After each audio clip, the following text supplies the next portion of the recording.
अस्सलामुअलैकुम। तो कैसे हैं आप सब? उम्मीद करता हूँ आप सब खैरियत से होंगे। अगर आप मेरे चैनल पे नए हैं तो प्लीज़ चैनल को सब्सक्राइब कर दीजिए, बेल आइकन को प्रेस कर दीजिए और वीडियो को पूरा लाज़मी देखें। तो आज का जो वीडियो है वो टर्की के अंडों के ऊपर है, इन टर्की बर्ड्स के ऊपर है। तो हमारे घर से थोड़े ही दूर पे ये टर्की का छोटा सा फार्म है। तो यहाँ पे हम टर्की के अंडे लेने के लिए आए हैं। तो मैंने सोचा ये आपको टर्की के वीडियो बना के दिखा दूँ। तो यहाँ पे कुछ 6 टर्की है, जिसमें से 2 मेल है और 4 फीमेल है। ये जो 4 है वो मादाएँ हैं और ये जो 2 बड़े दिख रहे हैं वो नर हैं। अभी ये अंडे दे रही है, इसमें कि 2 या 1 फीमेल है जो अंडे दे रही है। तो हम यहीं पे उनके अंडे कलेक्ट करने के लिए आए हैं। कुछ कुछ मोर जैसे लग रहे हैं फूले हुए, और चिल्लाते भी है ये।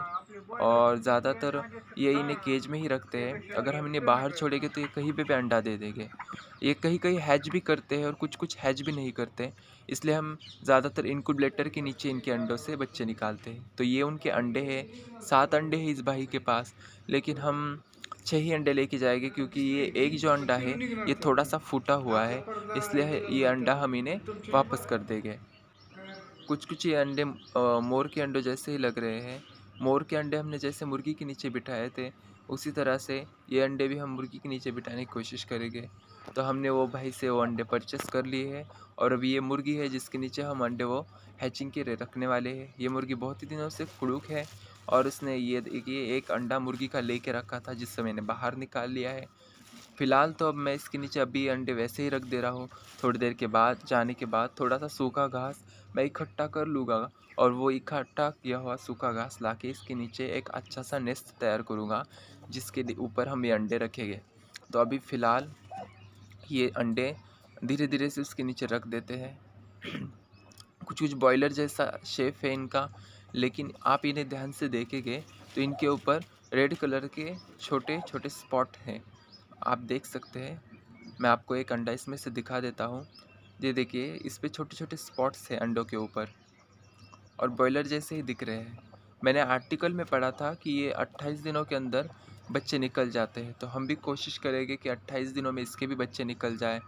और इनके मेल का वज़न जो है लगभग 6 से 7 किलो के ऊपर होता है, और फीमेल का 4 से 5 किलो के ऊपर होता है। और ये साल में से 150 के करीब अंडे दे देती है। तो हम इसे मीट पर्पज़ के लिए और अंडों के लिए भी पाल सकते हैं, और कुछ कुछ शौकिया तौर पे भी पाल सकते हैं। हमारे यहाँ करीब तो ज़्यादातर कोई ये मुर्गियाँ नहीं पालता। हम अपनी सादी गाँवटी मुर्गियाँ ही होती है। लेकिन अब हम कोशिश करते हैं कि अगर इससे बच्चे निकाल लिए तो हम उसे बचाने की कोशिश करेंगे। जैसे हमने पिछली बार मोर का बच्चा निकाला था, कोशिश भी की थी, लेकिन इतना कुछ काम नहीं किया उसने, मर गया वो मोर का बच्चा। एक ही निकला था अंडों से, वो भी तकरीबन 28 से 30 दिनों के अंदर निकला था। ज़्यादातर ये जो बर्ड्स होते हैं वो 21, 28, 32 ऐसे ही दिनों में बच्चे निकालते हैं। और इस मुर्गी ने भी पहले बड़ी बतख के अंडों से बच्चे निकाले थे। तो अब हम घास ले आए हैं, हम एक अच्छा सा नेस्ट तैयार कर लेंगे इसके लिए। अगर आपको भी कहीं अंडे मिल जाए तो आप भी एक बार कोशिश कीजिएगा निकालने की। और अब हम इन्हें बिठा देंगे इसके नीचे। थोड़ा सा सूखा घास, इतना नहीं है वो घास सूखा, लेकिन चल जाएगा। फिर भी अभी कुछ मुझे इतना सूखा घास मिला नहीं है। मैं ज़्यादातर इस तरह के खाली तेल के डब्बों में ही मुर्गियाँ बिठाता हूँ, और उन्हीं के केज में बिठा देता हूँ ताकि वो कंफर्टेबल महसूस करें। ज़्यादातर मुर्गियाँ वहीं पे अंडे देती है जहाँ पे उन्हें सेफ़ महसूस हो, और अगर हम उन्हें उसी जगह पे बिठा दें तो वो बच्चे निकालने के लिए अंडे अच्छे से हैच करती है, अच्छे से उन्हें गर्मी देती है अंडे को। तो ज़्यादातर आप इसी तरह के जहाँ पे वो अंडी देती है वहाँ पे बिठा सकते हैं, लेकिन ये ध्यान रखिए कि बाकी मुर्गियाँ उससे दूर रहे। अब इसमें मुर्गियाँ भी होती है, लेकिन हम रात के वक्त इसे झाँक सकते हैं। तो अब और अगर पिस्सू का डर हो आपके यहाँ, जो छोटे छोटे कीड़े होते हैं, तो आप इसमें नीम का पत्ता या सीताफल का पत्ता डाल सकते हैं, जिससे पिस्सू ना हो। तो हमारे यहाँ ये सीताफल का पेड़ है, तो हम इसी का पत्ता उसमें डाल देंगे ताकि पिस्सू की परेशानी ना हो।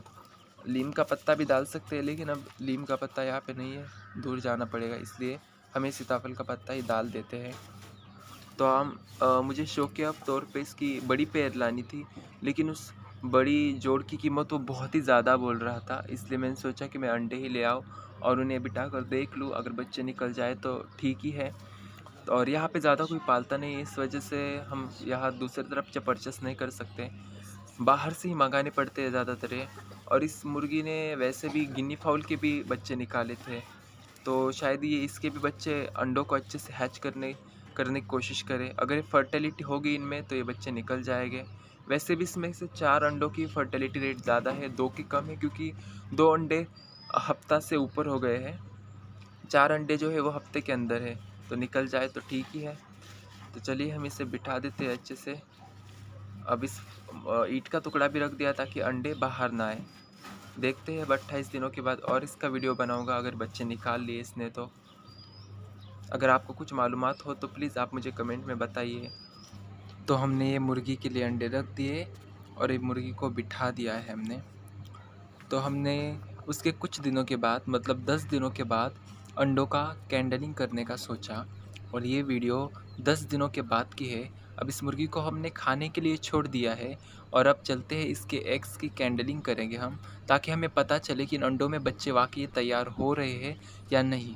अगर हम कैंडलिंग कर लेंगे, अगर बच्चे तैयार हो रहे होंगे कुछ अंडों में, तो वही अंडे हम इसके नीचे रख देंगे और बाकी के अंडे निकाल देंगे।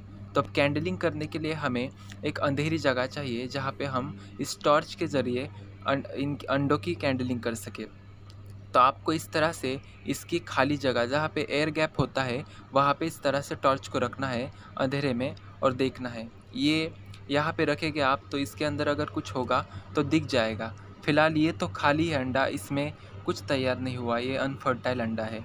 आप देख सकते हैं, इस तरह से दिख जाए तो समझ लीजिएगा कि अनफर्टाइल है। अब 10 दिन हो गए हैं, कम से कम इसमें थोड़ा तो बच्चा तैयार हो जाना चाहिए था। यह भी अनफर्टाइल अंडा है, आप देख सकते हैं पूरी तरह खाली है।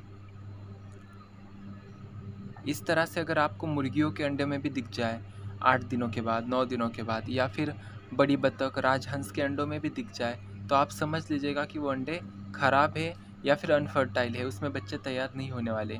और जो अंडे ख़राब है आप उन्हें बाहर निकाल सकते हैं, ताकि वो मुर्गी आसानी से बाकी के अंडों को अच्छे से ध्यान दे सके और उनसे बच्चे निकालने की कोशिश कर सके। ये भी अंडा ख़राब है। जहाँ से मैंने अंडे लाए थे वो कुछ दिन पहले ही बर्ड्स को बाहर से ट्रैवल करके लेकर आया था, मतलब वो गाड़ी में कहाँ से बाहर से लेकर आया था बर्ड्स को, जिस वजह से बर्ड्स डिप्रेशन में चले गए होंगे और उन्होंने मीटिंग प्रॉपर तरीके से नहीं की होगी, इसलिए अंडे अनफर्टाइल हो गए होंगे। ये देख सकते हैं आप, इसमें कुछ भी नहीं है, छोटा सा भी मतलब बच्चा तैयार नहीं हुआ। तो ये अंडे अनफर्टाइल दिख रहे हैं पूरी तरह से। मुर्गियों के अंडे भी इसी तरह से दिखते हैं अनफर्टाइल के वक्त। तब अब हम इन अंडों को फोड़ के देख लेंगे कि इसके अंदर वाकई कुछ है या नहीं। वैसे तो अनफर्टाइल ही है अंडे, सब ज़ाया हो गए, एक भी अच्छा नहीं है अंडा इन टर्की के अंडों में। अब टर्की की हम बड़ी पैर लाने की कोशिश करेंगे, अंडे तो अच्छे नहीं मिल रहे हैं यहाँ पे, और उसके यहाँ से हम दूसरे अंडे लाएंगे भी नहीं, पहले ही इतना नुकसान हो गया। अब हम इनको फोड़ के देख लेते हैं कि इसमें कुछ है या नहीं। तो चलते बाहर, तो इस गंदे बर्तन में हम इस अंडों को फोड़ देते हैं और देखते हैं कि इन अंडों में कुछ निकलता है या नहीं। 10 दिन के ऊपर हो गया है, मैं आपको वापस बता दूं, इन अंडों को मुर्गी के नीचे रखा हुआ, और हम इन्हें फोड़ देते हैं।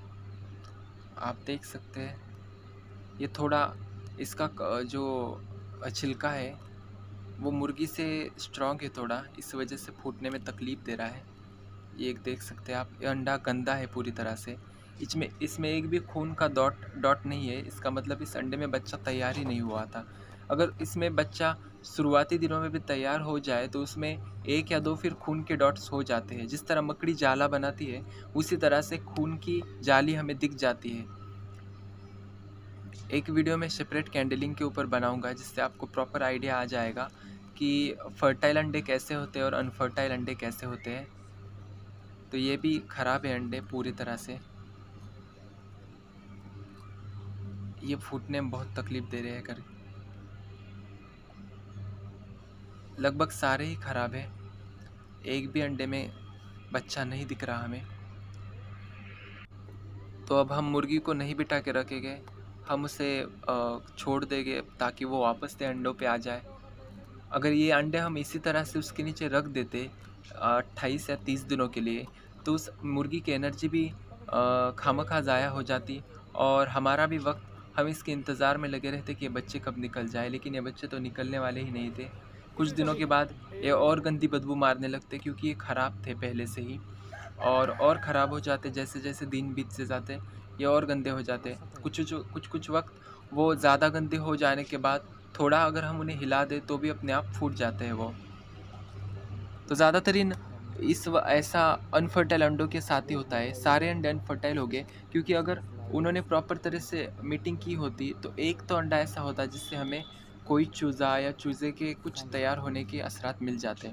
लेकिन सारे अंडे ख़राब हैं। हम मुर्गी को छोड़ देते हैं अब, वहाँ से अंडे नहीं लाते।